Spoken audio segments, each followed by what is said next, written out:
Hello, and welcome to Bridgeford Trust Company's Delivering Direction and Control podcast series. Our podcast series is designed to educate, challenge, and inspire listeners while keeping you updated on developments regarding modern trust law and powerful planning opportunities available, all in an effort to deliver direction and control to clients and their advisors. Well, hello again, everybody. This is David Warren, co-founder of Bridgeford Trust Company, chair of our board, and delighted to be here with another episode of our podcast series. The level of thought leadership that we've been able to continue to attract and talk to throughout the last bunch of years is amazing. I think we're over 50 episodes now, and having been able to talk and interview brilliant minds from all over the country and even around the world, and how they work with modern trust law and how they work with their clients and how they bring the very best of thought leadership to the work that they do. And today I'm particularly interested and excited to talk to Alex Segal.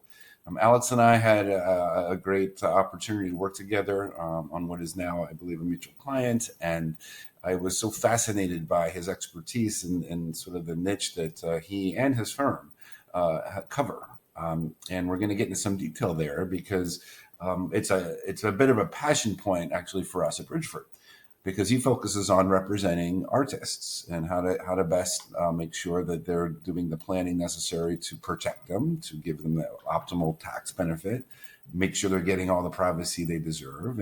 And all those topics are near and dear to the heart of those of us at Bridgeford. And also the fact that at Bridgeford, we're very comfortable and pretty passionate about holding non-traditional assets in trust. And this, Alex, for whatever reason, has been, I think, considered a non-traditional assets, because often when people think of trusts, they just think of asset management and stocks and bonds and maybe some real estate. But when you start talking about art itself, and when you start talking about artists that have a different type of asset base, the conversation's different and it's nuanced and it's fascinating. And with that, Alex, first of all, thank you for taking the time to talk to us, and congratulations on the niche you've developed. Thanks very much. I'm pleased to be here talking to you. So a little bit about your background, which is extraordinarily impressive. Ivy League, looks like education across the board, Yale undergrad, and then Columbia Law School. So congratulations on that. And you're now a partner at, and I'll say this maybe incorrectly, so correct me, please. Silberman and Zaretsky. Is that close? That's right. You got it. Good. First try. Yeah, based in New York City, and the firm, and I will have you describe in more detail, Alex, the focus and the niche of the firm. But again, very unique in the marketplace. I'm always looking for interesting stories, interesting approaches, and this is one for sure. And I think one that our audience is going to be really, really interested in. So again, Alex, congratulations on your background. And first, maybe give us more detail about the firm and its particular expertise. So our firm, we represent many, many artists, well-known artists, a lot of contemporary artists with really impressive, spectacular backgrounds. Mm-hmm. Local, national, international, and we work a lot with foundations as well for many of these artists. And a lot of our artists create these foundations during lifetime, post-death, to manage their reputations and legacies. And so we have a deep understanding of all these areas of the artists, of the art world, and the planning, estate planning for these artists. So define artists for me in more detail in terms of the genre. So our firm, we focus primarily on visual artists, and so that's painters, sculptors, kind of the traditional artists, but also art, video, less traditional arts, conceptual art. Mm-hmm. How about influencers? Do you get involved with influencers much? Influencers, no, we don't work with influencers. I know it's hard for me to wrap my brain around that world. I'm not that old, but no, I'm just not. Alex, I was just about to say that. I really chuckle with that. So we're involved in an organization called Trusted Advisor, which is an organization I'd mentioned to you that I really want to get you involved in. And their whole focus is developing an advisor network to serve artists across the board, also actors and including influencers. And so I was asked to speak at an influencer conference, and I'm always so amazed at how somebody's figured out how to make $10 million at the age of 18 by virtue of putting makeup on or something. And I'm not diminishing it. I'm just saying the whole world to me is something I too am still struggling to get my head around, although there are planning needs there in the entrepreneur in that space for sure. But take me back. How did you develop the niche? Because as I mentioned, we have offices in Southern California, and we do a lot of work in LA. It's where I am today. And usually the groups I run into are business managers that are working directly with these artists, and then they bring in various estate planning attorneys. So juxtapose that for me. How did you even develop this niche, you and the firm? So my niche originated in the more traditional trust and estate planning world. I was at Paul Weiss, the big firm in New York for many years, for over a decade. And then I came over here. My background is actually not in art. I grew up playing cello and in a couple. I should have asked you to bring your cello today. We could have had you do a performance for our audience. Yeah. So, next time. So I kind of was at Paul Weiss and felt like I was looking for something a little kind of less traditional in the area of clientele. And so I knew about this firm through some of my colleagues.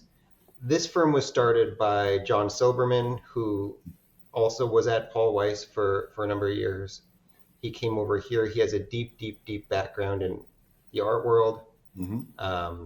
His partner, Don Zaretsky, also has a deep background in the art world. He joined him here a number of years later, and I joined, relatively recently, only a couple of years ago. So my history here is not their history here, but it's a pleasure to be here because it's a really interesting world that I'm working in now.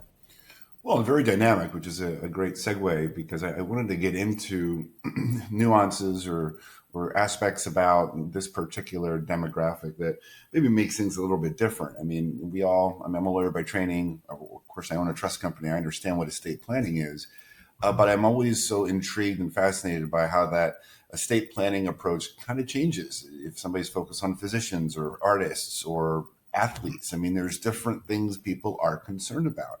I think, if I recall correctly, what brought us together was a conversation about asset protection, and so maybe it's a good place to start. But what in terms of planning particularity for this demographic? Talk to me about that. Yeah. So what's unique about planning with art and artists? Art holds a really special place in people's lives. That's really kind of unique. There's an emotional connection, and so it's a different kind of asset than a hedge fund interest, or a typical financial asset. That's a great point. Yeah, and so people have a different relationship. Clients have a different relationship with their art collections.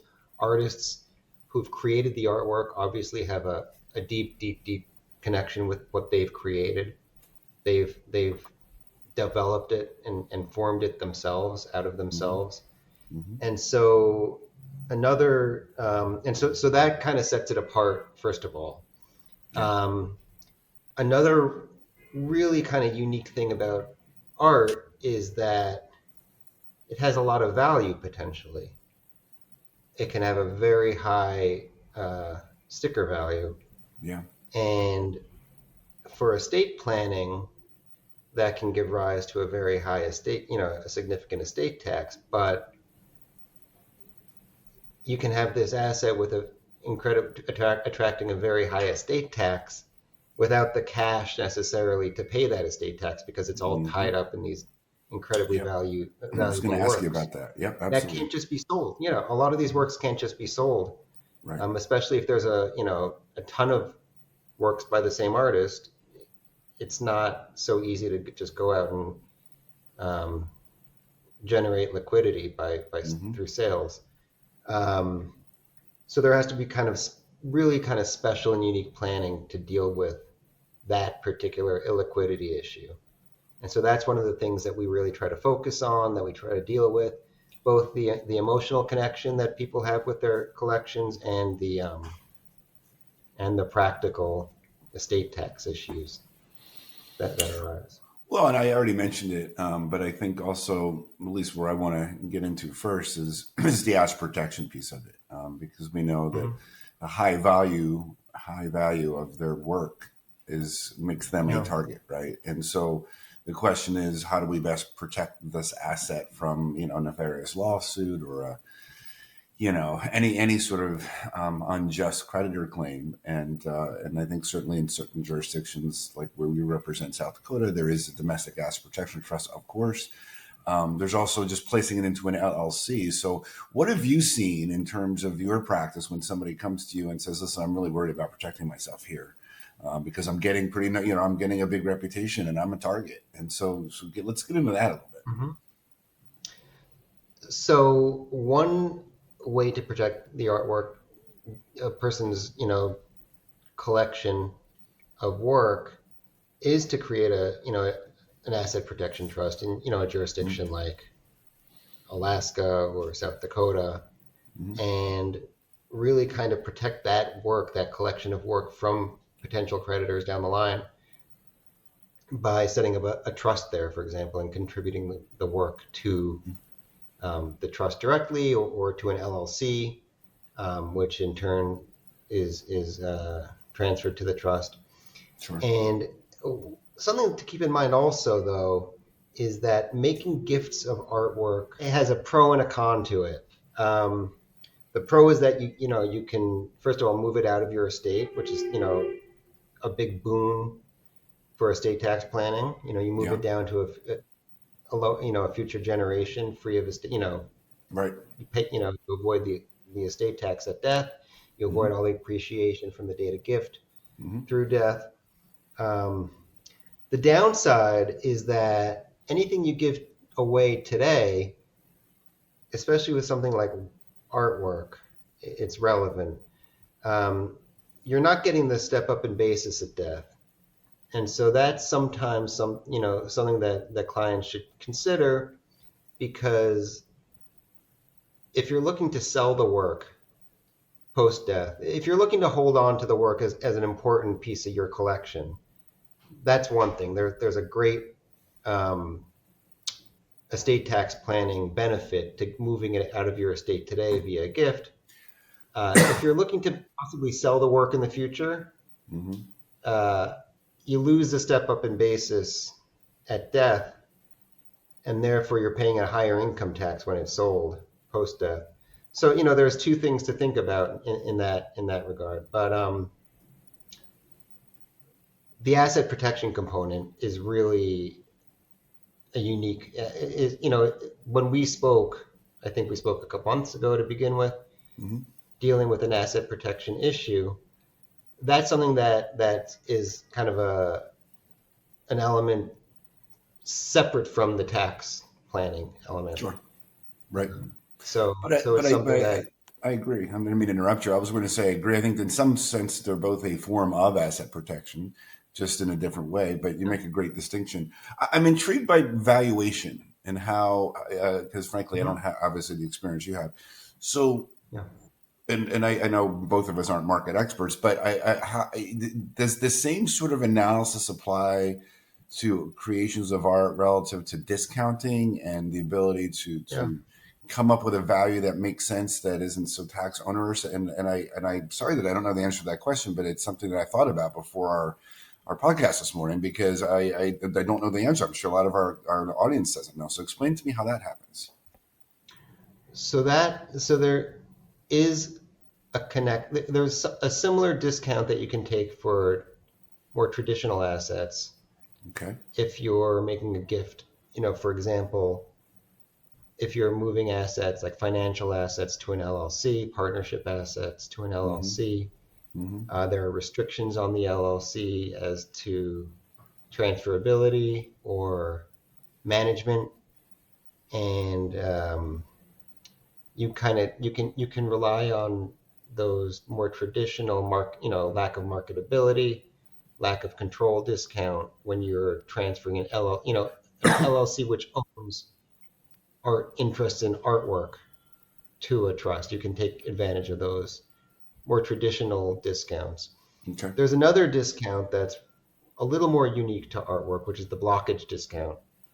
And this kind of relates to something that I mentioned earlier, which is at death, if you own a massive collection of an artist's work, you're not going to be able to sell off that collection quickly. It could take years and years to sell off that collection. So there's something that's called the blockage discount, which is basically a discount for the inability to sell that work off in any short-term manner. And so you get this blockage discount on the collection as a whole, basically. It's almost like an illiquidity discount because you're not going to be able to sell it for a long period of time. Oh, it makes sense. It makes a lot of sense. Okay. And it's called, you said, the blockage discount. Blockage discount, yeah. Yeah, no, it makes an awful lot of sense. So that's something that's essential for planning, for, post-death administration, for pre-death planning. All of that is really important to keep in mind the blockage discount availability. So you talked about, if the artist isn't necessarily interested in selling, but wants to maybe pass these pieces of very valuable artwork down over multiple generations in a way to avoid federal estate tax. In many ways, I think we're alluding to what is the dynasty trust, and that's a great way to do that. Is that typical? Do you see typically the artists that everybody wants and needs to make money, but they're more interested in preserving the legacy of their work because, as you say, it's personal and it's emotional. So is that common that artists are just interested in maintaining the legacy over multiple generations? There are many of our clients are interested in preserving their artistic legacy. And so there are kind of two ways to do that. First of all, if you want to keep it within the family, if an artist wants to keep it within their family and they have a large family with children and grandchildren, one way to do it is by placing it into a dynasty trust. The downside is you lose a step up in basis on the assets that are transferred to the trust. The bonus is you're keeping it within the family so that when sales are made, even though there's a larger income tax, the family gets to share in the proceeds directly. Sure. Another way, and it's an important way to plan for artists with valuable collections, is by incorporating into their planning a mechanism so that works can be either passed down to family members, in which case they would be taxable at death, or moved to a charitable entity, such as a foundation. Let's focus on that, because I've read about the work you guys do in that space. But yeah, please talk to me about that. Yeah, so this is this is a central component of what we do. We build in mechanisms so that there's flexibility at the time of death to take into account the tax laws at the time, the liquidity of the estate at the time, and provide flexibility to move the art either down to family members or to, for instance, a private foundation celebrating the artist's legacy. And by doing that, you can kind of decide what's going to be giving rise to tax, and what's not going to be giving rise to tax, an estate tax. And that can be done, for example, via disclaimer. So if you build a disclaimer into the artist's documents, then a child, for example, could decide whether it's moving works to a foundation for the artist's legacy or down to their children. No, I love that, and I think there's so many really, in addition to the to the obvious estate planning benefits, but I'm sure next generation, there's a lot of great teaching tools to getting the foundation in place, so next generation understands the value and importance of being good stewards of these very valuable assets. I mean, I'm a really big believer in foundations for that reason as well. And so you say that's a really big part of the recommended plan for Yeah. these artists. Yeah, no, it makes perfect sense. And with the foundation, I mentioned that moving your assets to an art collection to a dynasty trust is one way to kind of preserve the legacy. Hmm. Obviously, moving it to a foundation is another way to preserve a legacy. And if you build the foundation so that the family controls it, that is allowing the family to, in a way, benefit, maybe not financially from the work, but they still can control um, the management of the work going forward, and their ancestors' legacies. Yeah. Oh, and again, as I said, your work is fascinating. Another area I wanted to touch on a bit and get your thoughts on is privacy. I would imagine this client base is very concerned about your privacy, and it's probably, Mhm. to use your phrase a minute ago, it's a double-edged sword because in one respect they want notoriety because of their great work, but they also need to protect their privacy. And I believe we all have a right to privacy, and I think that goes back to Mhm. the trust planning. There can offer a lot of privacy, and I'm interested in your thoughts on that. I mean, I know we all lived through the scare of the Corporate Transparency Act, and I only chuckle Mhm. because I never thought it was ever going to be implemented because I thought it was too onerous in the first place. Yeah. So I think we all kind of dodged a bullet on that one here in the United States. But That was a but all joking treat. aside, yeah, but all joking aside, how much does that come up as a concern? And because I know it comes up all the time because I told you of our work in the entertainment space and working with celebrities and that sort of thing. And it's an interesting threading the needle. Well, they still want to be well known, but they don't want their assets listed on the front page of the New York Times, right? So how Mhm. do you address that? So it depends on the client, and obviously there are some clients who welcome the publicity, and there are some clients who want to preserve the privacy of their work and the value of their work. In general, I would say it's not something that is on the forefront of our clients' minds, Mhm. but it's always dealt with because in every single case, we're not just um, creating wills for the clients that are Right. publicly accessible. We're using revocable trusts. We're moving the works to an irrevocable trust that's not going to be accessible to the public, Right. and it just provides flexibility and Hmm. freedom for the artist to include anything in their planning that they'd like to include and not necessarily share with the entire world. Yeah, and we're seeing a lot of that in South Dakota. There's that Hmm. state's known for some pretty strong privacy provisions, and Yeah. so not just from wealthy families or families that want privacy that are based in the United States, but also around the world. So again, this privacy thing it's not a thing; it's a concern for people, and it should be. I think we all have a right to a semblance of privacy, and we're not talking about secrecy; we're talking about privacy, which are two different things. Right. Right. But Alex, I mean, your work is fascinating, and really, you should be congratulated, you and your firm, for filling such an important niche, because these artists Yeah. certainly need nuanced planning. And I'm glad to have been connected to you. And as we wind down, is there anything in addition you'd like to add about the nuanced planning that you're doing for this client base? No, I mean, this has been really wonderful. I guess one other kind of variation for planning with artists' works and for family members is to create. It's similar to the Dynasty Trust. Hmm. Is to create a family limited partnership type situation where Okay. a family limited partnership owns the artwork, and there's a manager. It could be a third party manager or a family manager who can allow members to use the work based on use agreements, Hmm. there's, it's kind of a family's own little museum that they get to enjoy. Oh, I like that. I like that. I like that a lot. Family's own little museum. Yeah, it's great. Yeah. And the last thing also, and I meant to mention this before, with the directed trust, which is so key for planning with artwork.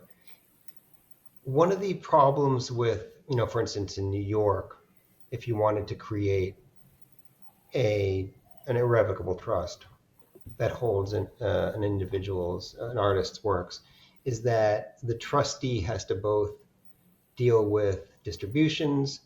There's no bifurcation. Deal with distributions, deal with traditional investments, and deal with the artwork. And it's not often that you find a trustee who can kind of do all things really well. What's great in a place like South Dakota is you can assign an a particular person to kind of be the art trustee, which is something you really can't do in New York. And that's a really unique, special thing that's important for a lot of clients. I am really glad you said that, because I thought of it too, and then got distracted with another topic. I think in some respects the idea of directed trust is almost tailor-made for this demographic of clients, because nobody wants to give up control, right? Nobody wants to give up direction, and so we all want tax benefits and asset protection and privacy, but we don't want to have to run to the trustee all the time and beg for them to do this. And so I'm glad you raised it. We're huge believers of it in Bridgeford. I actually think it's a game changer in the industry. It didn't exist when I was in law school. And that's really a great way to end, because all of this, at least in a trust context, wrapped inside of a directed trust, has got to give this client base a lot of solace and make them feel a lot better about planning that isn't even etched in stone. There's lots of things that can change about this too, that can happen. So that is the beauty of modern trust law. And I think the marriage of what you do and what we do is really compelling. And again, I congratulate you on the niche that you developed. I appreciate you taking time today to get into some of the details. And I do look forward to continued great work together. So anything else you'd like to share with our audience before we let you get back to your artists? No, it's been a real pleasure. I'm really glad that we were able to speak and go over this stuff together and share it with others. Excellent. So for those of you watching and listening, Alex's information will be attached. Of course, if you're working with artists that need this type of highly nuanced and dynamic planning, please reach out to Alex. He's excellent. I know he is, because we've worked together and I've seen his work, and I know his firm is highly reputable. So once again, thank you very much, and look forward to talking with you again soon. David, thanks so much. Thanks again for listening to Bridgeford Trust Company's Delivering Direction and Control podcast series. Be sure to subscribe to our podcast to keep posted on when new episodes are added. And for more information, you can visit us online at bridgefordtrust.com.